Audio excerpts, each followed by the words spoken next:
And then, you wonderful people, take 5 with Nige.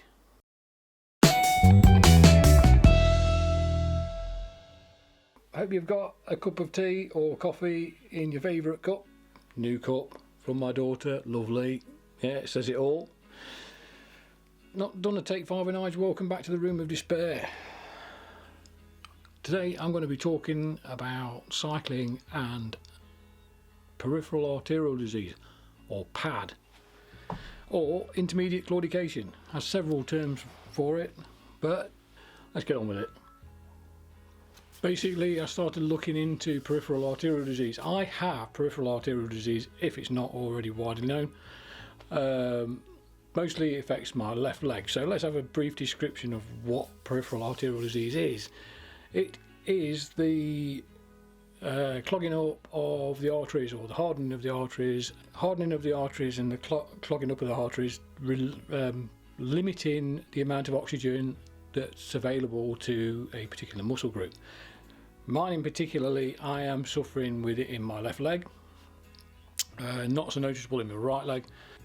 Pain is brought on by walking mostly. It could be walking fast, walking downhill, walking uphill, anything that puts exertion on it. It brings on this pain. The pain basically feels like a cramping of the calf muscle, to the point where you can't walk on it. You've got to stop, and you have to stop and let it rest, in which that allows there's less oxygen required and the pain goes away. But it occurred to me that this must have an effect on my cycling performance, especially when the road starts going upwards. I can ride on the flat pretty much, all day long, or certainly until the cake runs out anyway. But the flat riding, it's less impact, and so it doesn't affect. You can pedal away forever. But as soon as you start going uphill and the muscles requiring the oxygen, it starts to bring on the stiffness and the pain again, to the point where I have to stop. But the problem is, when I stop, I walk. I push the bike up the hill. I can't stop and rest and get back on the bike, because the hills never usually allow me to clip in and pedal off up an incline. So you get off and you push, and ironically, that's what's causing the pain, is the walking. So it's almost as painful to walk up these hills, especially in road shoes with cleats on. It's excruciating. So if you ever see me on a ride and I am walking up a hill, I'm in pain.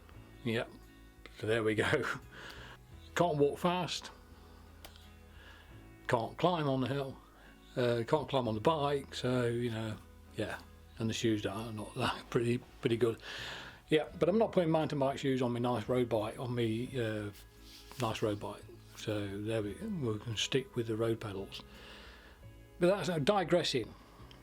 What does it mean? The doctors, or all I can find published on the internet, and when I speak to the doctors, is the best exercise that they recommend, and this is where the studies have been done, is walking.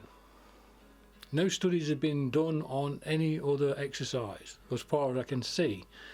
So they can't comment on what benefits cycling has for peripheral arterial disease. Cycling is my thing. I mean, I do enjoy walking, but cycling is my thing. It's my hope one day that I can get up these hills and hold my own with the rest of them, and not to get off and walk. Now, is the cycling going to increase those chances of getting to a fitness level that will help me do that? No one can answer the question. I haven't seen it online. I've not seen anybody on YouTube or anything talking about this. Anything on YouTube is always done by a doctor or some medical person that throws, that walking is the best thing, which undoubtedly probably is, but I want to be able to climb a hill.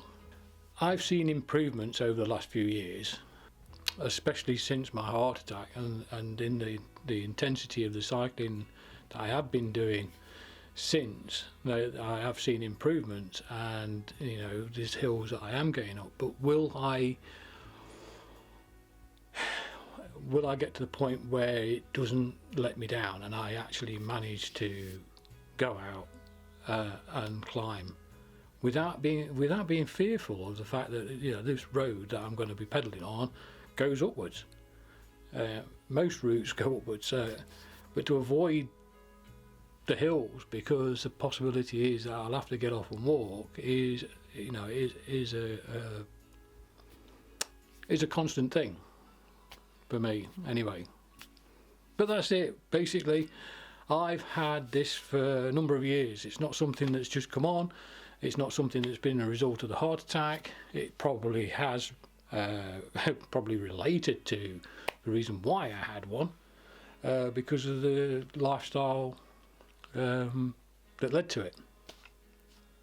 So if any of you are out there and have peripheral arterial disease or intermediate claudication or whatever they want to call it, let us know in the comment section below. Let us know how you cope with it, with your cycling, and does it affect your cycling? Do you think it affects your cycling?